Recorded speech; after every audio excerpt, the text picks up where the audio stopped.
Halo semuanya, kalian pernah nggak sih bangun tidur tapi masih bingung besok masih bisa makan apa enggak? Atau kalian lagi jalan di gang rumah kalian, tiba-tiba harus tiarap karena ada suara desing peluru di atas kepala. Nah, itulah gambaran Indonesia pada tahun 1945 sampai 1950. Jadi teman-teman, pada waktu Indonesia merdeka, itu belum santai karena ada agresi militer Belanda 1 dan 2.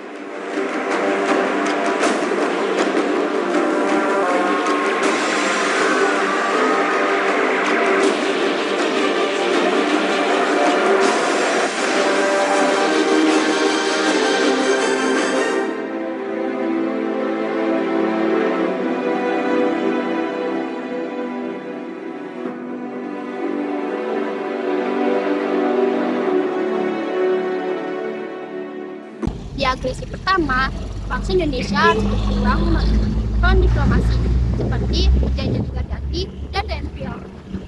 Lalu agresi yang kedua, Indonesia harus berjuang di front perlawanan fisik yaitu gerilya, di mana para masyarakat Indonesia harus ikut turun tangan melawan dengan adu senjata.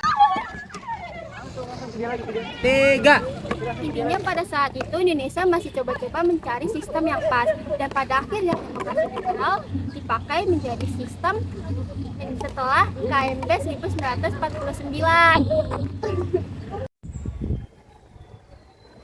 Era 1950 sampai 1959 itu eranya demokrasi liberal. Bayangin, politik Indonesia pada masa itu udah kayak grup WhatsApp yang isinya admin semua, nggak ada yang mau ngalah. Pada masa demokrasi liberal, Indonesia menggunakan sistem parlementer, di mana kedudukan presiden hanya sebagai kepala negara, sedangkan pemerintahan dijalankan oleh Perdana Menteri bersama kabinet. Permasalahan utama pada masa ini adalah banyaknya partai politik dengan kepentingan yang berbeda-beda, sehingga hubungan antara kabinet dan DPR sering berjalan dengan tidak harmonis. Apabila DPR mengeluarkan mosi tidak percaya, maka kabinet harus mengundurkan diri.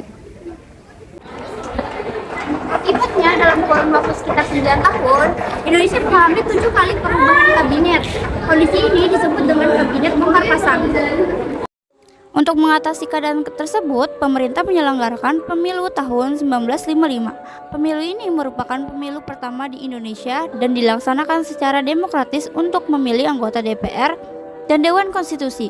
Namun, hasil pemilu tahun 1955 belum berhasil menciptakan stabilitas politik karena Dewan Konstitusi tidak bisa menyusun Undang-Undang Dasar yang baru. Akibatnya, meskipun pemilu berlangsung secara demokratis, situasi politik di Indonesia tetap belum stabil. Dengan demikian, masa demokrasi liberal ditandai oleh seringnya pergantian kabinet serta kegagalan pemilu tahun 1955 dalam menciptakan stabilitas politik. Jadi kenapa sih sistem liberal yang demokratis banget itu harus berakhir? Jawabannya adalah konstituante, di mana waktu pemilu 1955 para pengurusnya tuh disuruh nyelesain undang-undang. Nah, bertahun-tahun berselang, undang-undang itu nggak selesai-selesai.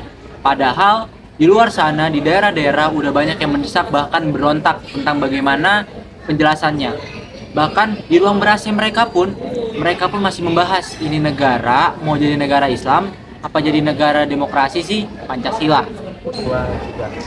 Di saat para masyarakat udah berontak dalam tanda kurung PRRI dan Parmerta, di situ rakyat udah mulai capek, mulai gelisah, dan di titik itulah Pak Soekarno mulai berpikir, ini Indonesia kalau nggak diberesin pasti bakal bubar.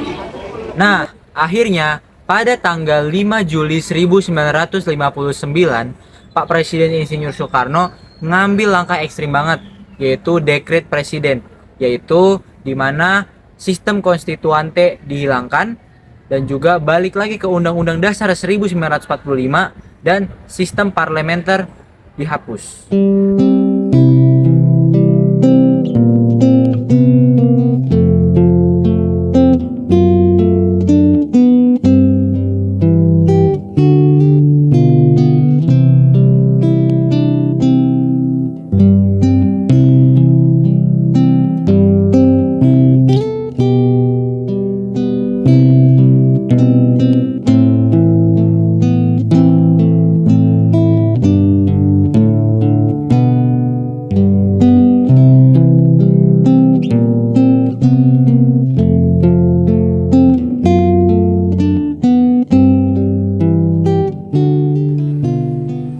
Nah, selamat datang di demokrasi terpimpin.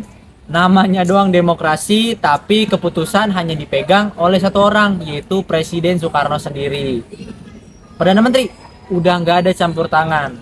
Makanya di tahun itu Pak Soekarno bukan hanya mimpin negara, tapi juga menjadi kepala pemerintahan. Makanya ada sistem yang sedikit berubah dari yang katanya suara terbanyak menjadi musyawarah yang dipimpin oleh hikmat kebijaksanaan yang menurut Pak Soekarno adalah beliau sendiri. Nah, jadi apa sih solusinya buat Indonesia yang lagi kehancur-hancurnya begitu jadi menyatu? Akhirnya Pak Soekarno nemuin ramuan yang hebat. Ada yang katanya hebat, namanya adalah Nasakom. Nasionalis, agama, dan juga komunis. Lah, kok komunis digabungin? Nah, menurut Pak Soekarno sendiri, di saat itu PKI, Partai Komunis Indonesia, lagi banyak banget masanya, bahkan sampai jutaan. Karena PKI itu tuh dia ngajaknya sampai ke bawah-bawah, nelayan, petani, dan sejenisnya.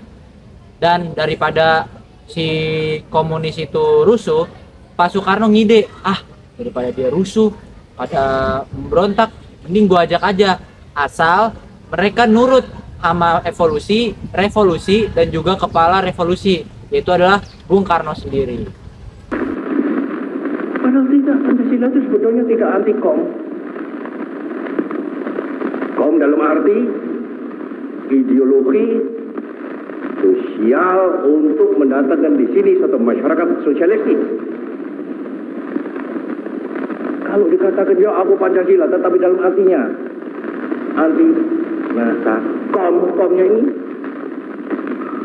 Pancasila juga dipakai untuk mengatakan aku Pancasila tetapi aku anti NAS. Nah, Nasakom ini juga jadi salah satu solusi dari Pak Soekarno untuk TNI. Karena pada saat itu PKI masanya lagi juta-jutanya, banyak banget. Gimana sih caranya biar TNI dan juga PKI itu seimbang? Nasakom salah satunya. Jadi TNI pun gak ikut turun panggung dari 3 pilar itu.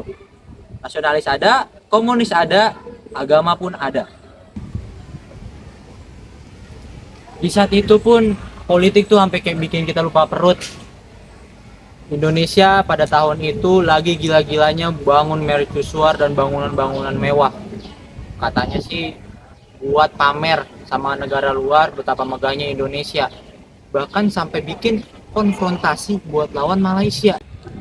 Hasilnya buruk banget. Inflasi naik gila-gilaan sampai 600%. Para masyarakat banyak yang antri untuk beras. Padahal malahan pemerintah malah fokus ke pembangunan di Jakarta. Ditambah lagi yang paling buruk adalah tensi antara TNI dan juga PKI lagi naik-naiknya. Mereka kayak memperebutin nih, siapa yang bakal jadi anak emas selanjutnya buat presiden. Jadi kesimpulannya, kita belajar bahwa bentuk negara itu nggak gampang. Dari masa perjuangan yang penuh darah ke demokrasi ilegal yang terlalu bebas sampai nggak stabil, hingga demokrasi terpimpin yang terlalu terpusat. Politik itu dinamis.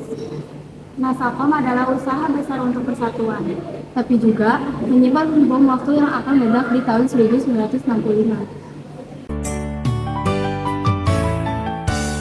Terlalu indah dilupakan,